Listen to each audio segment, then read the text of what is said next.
Le pouvoir de Ouattara, c'est quoi? Le pouvoir de Ouattara, c'est que c'est un gars qui arrive à la tête de notre pays suite à une crise post-électorale, après un passage en force. Il arrive au pouvoir et nous promet des enquêtes sur tout ce qui est arrivé en Côte d'Ivoire. Il arrive au pouvoir et nous promet des enquêtes sur les 3000 morts. Il arrive au pouvoir et nous promet des enquêtes sur la rébellion. Mais qu'est-ce qu'on constate? Tous les chefs rebelles ont été placés à des plus hauts postes. Tous ceux qui ont trahi l'armée, comme Apollo Alexandre Touré et plein d'autres personnes qui ont trahi l'armée régulière en faveur des rebelles, eux tous ils ont eu de bonnes positions, eux tous ils ont eu de bons postes. Je vais parler par là aussi de Philippe Mangou. La sécurité des Ivoiriens n'a jamais été aussi exposée, n'a jamais été aussi en danger au moment où le président Ouattara a pris le pouvoir. Suite après son arrivée au pouvoir, on a constaté le phénomène des microbes où beaucoup d'Ivoiriens ont perdu la vie, où beaucoup de personnes se sont fait agresser, se sont fait macheter, se sont fait découper. Chaque matin, les Ivoiriens découvraient les corps dans les rues d'Abidjan, à Yopougon, à Bobo, à Koumassi, à Makori et même à l'intérieur du pays. Cela se constatait, beaucoup de violence,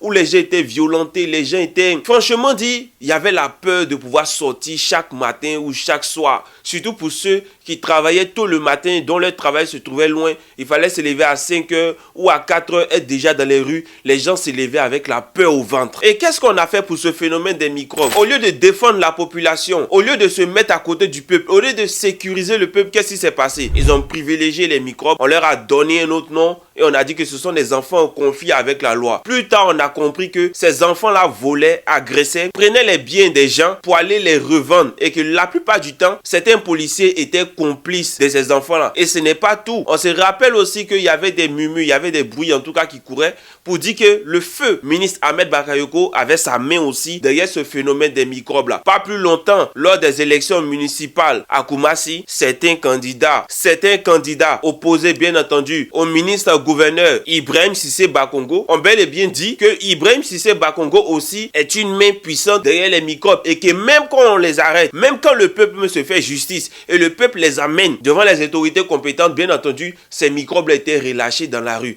Donc le président Ouattara est assez mal placé pour nous parler de sécurité et de sécurisation du territoire national. En parlant de la sécurité du territoire national, combien de fois est-ce que nos frontières ont été pénétrées par des groupes djihadistes et ce qui a causé, bien entendu, de nombreux morts? On a même entendu dire, avant l'attaque des Kafolo, que l'État de Côte d'Ivoire avait été prévenu plusieurs semaines en avance par les services secrets des États-Unis et les services secrets français. Mais qu'est-ce que l'État a fait? L'État n'a rien fait et le drame s'est déroulé à Kafolo. Et je parle même pas de plusieurs scandales où les gens ont malheureusement perdu la vie parce que l'État de Côte d'Ivoire n'était pas capable d'assurer la sécurité des Ivoiriens à l'intérieur même des frontières. Je vais parler des Bassam. Je vais parler aussi de nos 49 soldats qui se sont retrouvés dans des situations inexplicables que eux-mêmes ils n'arrivent pas à expliquer de l'autre côté des frontières, bien entendu au Mali, sans oublier les gendarmes arrêtés au Burkina Faso et plein d'autres cas que forcément nous n'en avons pas vent parce que cela n'a pas fait bruit sur les réseaux sociaux. Mais ceci pour dire que la sécurité de la Côte d'Ivoire n'a jamais été aussi menacée au temps de Ouattara qu'au temps du président Laurent Gbagbo. Et parlons même de la sécurité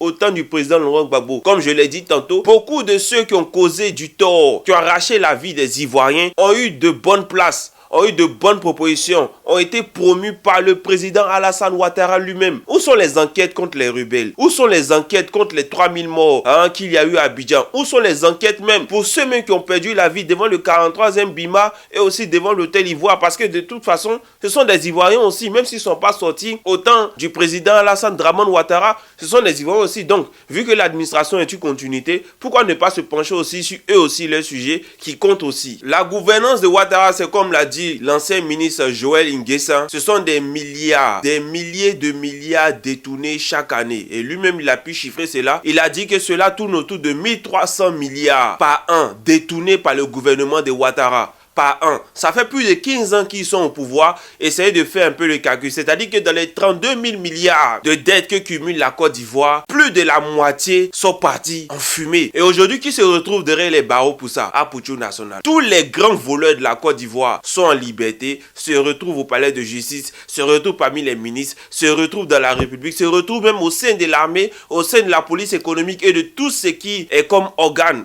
de la République de Côte d'Ivoire. Mais ils sont tous en liberté. arrêté et c'est Apouchou qui se retrouve en prison pour bouc émissaire. La gouvernance de Ouattara, c'est beaucoup de mensonges, oui. Beaucoup de mensonges, à commencer même par le fait de vouloir changer le quotidien des Ivoiriens. Le quotidien des Ivoiriens a tellement changé que les Ivoiriens actuellement sont en train de regretter le passé. Le passé de la guerre, non, pas le passé de la guerre, mais le passé de la gouvernance du président Laurent Gbagbo. Car lui, malgré la guerre, avait assuré le fait que les Ivoiriens ne souffrent pas de malnutrition, avait assuré le fait que l'argent circule dans le pays, avait assuré le fait que les Ivoiriens n'aient pas à commander, les Ivoiriens n'aillent pas se livrer dans le désert et les Ivoiriens ne se voient pas obligés d'aller mourir dans la Méditerranée. La gouvernance de Ouattara, oui, c'est beaucoup de mensonges. Mensonge, allez voter pour qu'on change la nouvelle constitution, allez voter pour qu'on puisse grossir le budget de l'État, allez voter oui, les Ivoiriens sont allés voter oui, beaucoup se sont fait manipuler pour aller voter oui et malheureusement aujourd'hui ces gars-là se retrouvent avec le fardeau de la 3e République. On est en train de parler de la vie chère, on est en train de parler des moyens qui manquent pour combler la vie difficile des Ivoiriens. Pendant que des Ivoiriens dorment au cimetière, on est en train de lire des gens, conseillers auprès du ministre, ministre auprès du ministre, ministre des Affaires des Ivoiriens de l'étranger,